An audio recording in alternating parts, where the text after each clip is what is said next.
Today I will show you a free Guess Who PowerPoint Valentine special that you can download from the Twinkle website.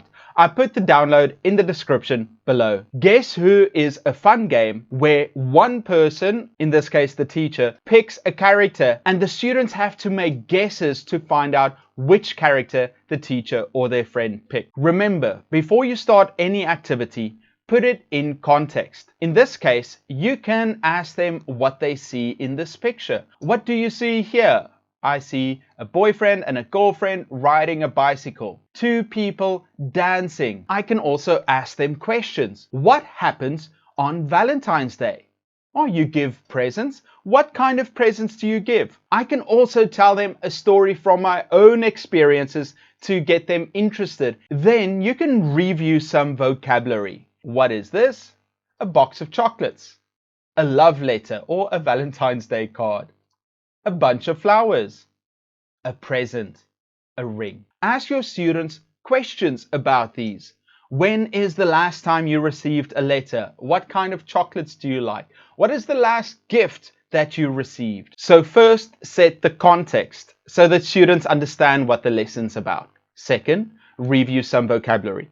Third, get them to practice some expressions or some grammar. He has.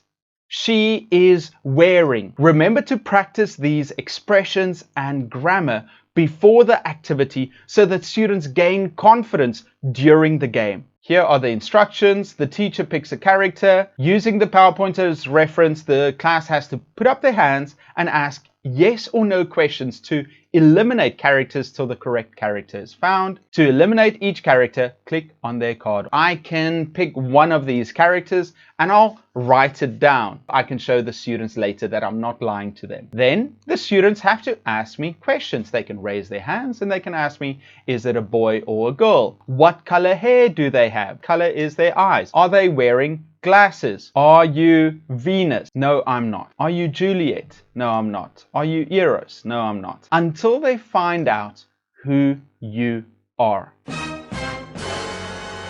You can take it a step further and say, I received a box of chocolates from someone. And then students have to figure out, well, it can't be a gift. It has to be a box of chocolates. One note, remember to make sure it has a hand on there, because if it shows an arrow and you click on it, it will go to the next page. So make sure it has a hand when you click. Once you are done with the example activity, place students in pairs or small groups to practice some more. So in these groups, they get extra time to practice asking questions and answering those questions of their friends. The final activity I like to use with Guess Who is to write down all the names on a slip of paper and then hand them out randomly to students. Each student then takes a paper, writes down all the names, and then do a mingle activity where they go around class and they find out exactly who is who. Eric is Rose and he received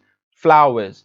Saint Valentine is Paul and he received a box of chocolates. A fun additional activity is for students to take on these characters and create personalities and backstories for them. Guess Who is a great activity for English learners to practice asking and answering questions about appearance.